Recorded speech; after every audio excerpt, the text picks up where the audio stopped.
If you can't stop procrastinating, you aren't lazy. Your nervous system is trying to protect you. That email you've reread 10 times without sending. That project sitting half-finished for months. That deadline you'll start tomorrow. Again. It's not a discipline problem, it's a threat response. Somewhere in your brain, a part of you believes that starting is more dangerous than not starting at all. By the end of this video, you'll understand the hidden fear driving your delay, the silent spiral it creates, and 3 psychological shifts that dismantle it for good. Procrastination isn't about the task, it's about the meaning you've attached to it. Somewhere along the way, your brain fused doing this with being judged for this, and judgment to a primal nervous system reads as danger. This is perfectionism paralysis. If the work is never started, it can never be finished imperfectly. If it's never finished imperfectly, you're never exposed. Not starting feels safer than starting and failing. To understand why this feels so real, you need to understand the battle happening inside your skull. It's called an amygdala hijack. Your amygdala is your threat detector. It's ancient, fast, and it doesn't reason, it reacts. The moment it perceives a task as a potential threat to your image, your worth, or your safety, it fires first and asks questions never. Your prefrontal cortex is the opposite. It's slow, logical, capable of long-term thinking. It knows the report won't kill you. It knows the deadline is survivable. But logic is slower than fear. And when the amygdala fires hard enough, it hijacks the prefrontal cortex entirely, flooding it with stress signals until rational thought simply can't keep up.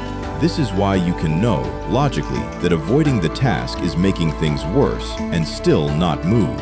You're not choosing avoidance. In that moment, your logical brain has been temporarily overridden by a much older, much louder system. Here's where it gets worse. Once the amygdala fires, your brain doesn't just freeze, it goes looking for relief, and it finds it in something chemical. This is the dopamine deficit. Stress from the amygdala hijack creates a genuine chemical discomfort, cortisol rising, focus scattering. Your brain wants that discomfort gone immediately, so it reaches for the fastest, cheapest source of dopamine available. A notification, a short video, a snack, a new tab. None of these require courage. None of these carry judgment. Each one delivers a small, quick hit of relief, and your brain, always optimizing for short-term survival, learns the lesson instantly. This feels better than that task does. The cruelty of this system is that it works. For about 90 seconds, you feel fine. Then the task is still there, now with less time to do it, and a fresh wave of guilt stacked on top of the original fear. So you reach for the phone again. Not because you're weak, because you're chemically self-soothing a threat response you were never taught to recognize. There's also a deeper survival code at play. For most of human history, standing out from the group, succeeding, failing, being seen, carried real social risk. Exile meant death. So your brain still treats visible effort as exposure. Delay becomes camouflage. And underneath all of this sits a single quiet belief. If I try and it goes wrong, it will mean something about who I am. That's not laziness. That's a threat detection system, hijacking a rational mind and medicating itself with cheap dopamine, running an outdated program with modern tools. Here's what makes procrastination so dangerous. It doesn't just delay the task, it compounds the fear. And it does it on a schedule most of us repeat every single day without noticing. Picture the cycle. Morning arrives, and with it, optimism.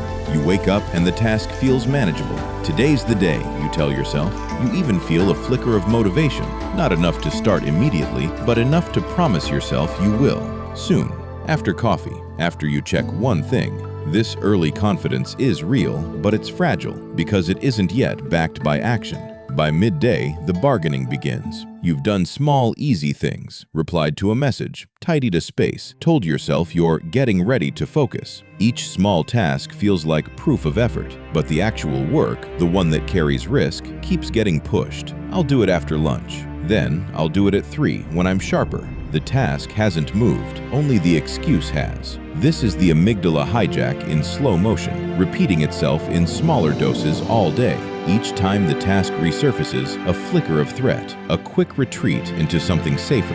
Then night comes, and with it, the crash. The task is still undone. The day is nearly gone, and now there's nowhere left to hide from the math. You had hours, and you spent them avoiding one thing. The guilt that arrives at this hour is different from the fear that started the cycle. It's heavier, it's personal. It doesn't just say you didn't finish the task. It says you did this to yourself, again. This is when many people make a promise to fix everything tomorrow, not realizing that tomorrow will open with the exact same optimism, the same bargaining, the same collapse. The cycle isn't broken by good intentions. It's broken by understanding why it keeps happening. There's a subtler version of this spiral, one that disguises itself as productivity. Psychologists call it the Productive Procrastinator. Instead of sitting frozen, you clean the kitchen, you reorganize your desk, you answer every email except the one that matters. You build a color-coded to-do list for a task you still haven't started.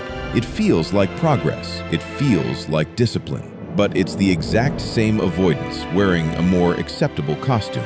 Your brain gets to feel useful while the amygdala still avoids the real threat, the task that carries judgment. You end the day exhausted, busy, and no closer to the thing that actually mattered. This is often the most damaging form of procrastination, precisely because it doesn't feel like failure. It feels like effort, which means it can go unnoticed for years. This is how procrastination steals peace, not through the missed deadline, through the constant low-grade hum of unfinished business sitting in the back of your mind, draining energy you don't even notice is gone. The task was never the enemy. The spiral was. Breaking this cycle isn't about motivation. It's about changing what starting means to your nervous system and making it easier for your body to choose the hard thing.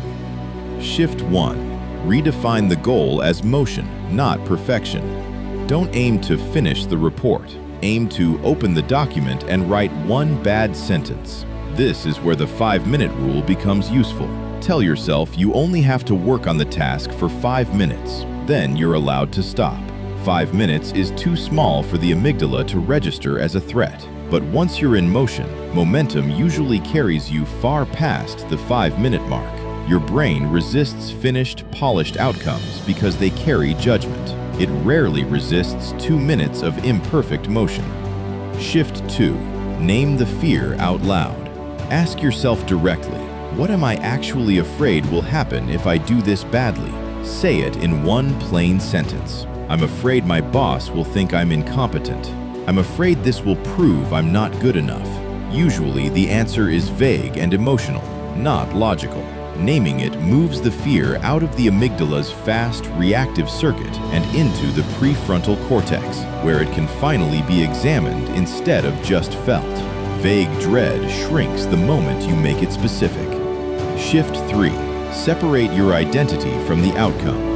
You are not the quality of this one task. A bad first draft doesn't make you a failure. It makes you a person mid-process. Try attaching a small phrase to the work before you begin. This is a draft, not a verdict. When self-worth stops riding on the outcome, the nervous system stops treating the outcome as a threat. And when it's not a threat, there's nothing left to run from. Shift 4. Design your environment, not just your mindset. Here's something most people underestimate. Willpower is not a personality trait. It's a finite resource, drained by every small decision you make in a day. By the time you sit down to do the hard thing, you may have already spent most of your willpower deciding what to eat, what to wear, and what to answer first in your inbox. Which means the fight against procrastination is usually lost before it even starts. Not because you're weak, but because you're depleted. This is why environmental architecture matters more than most people realize. You don't need more discipline. You need fewer decisions standing between you and the task. Put the phone in another room, not just on silent. Silent still lets it glow, buzz, tempt. Out of reach removes the decision entirely. Close every tab except the one you need. Open your workspace the night before, so the first thing you see in the morning is the task itself, not a blank slate you have to build from scratch. If a task feels too big to face, physically remove everything from your desk except the one object required to begin it. You are not fighting your own laziness. You are removing the friction that gives your amygdala room to hijack you in the first place. A well-designed environment makes the easy choice and the right choice the same choice. These 4 shifts aren't productivity hacks. They're a renegotiation with the fear itself. one that works with your biology instead of against it. Procrastination was never proof that something is wrong with you. It was proof that some part of you was trying, clumsily, to keep you safe. You don't need to silence that part. You just need to show it that starting isn't the danger it once was. The door was never locked. You were just waiting to feel safe enough to open it. If this helped you see procrastination differently, subscribe to Beneath the Mask. We go beneath the surface of the mind every week.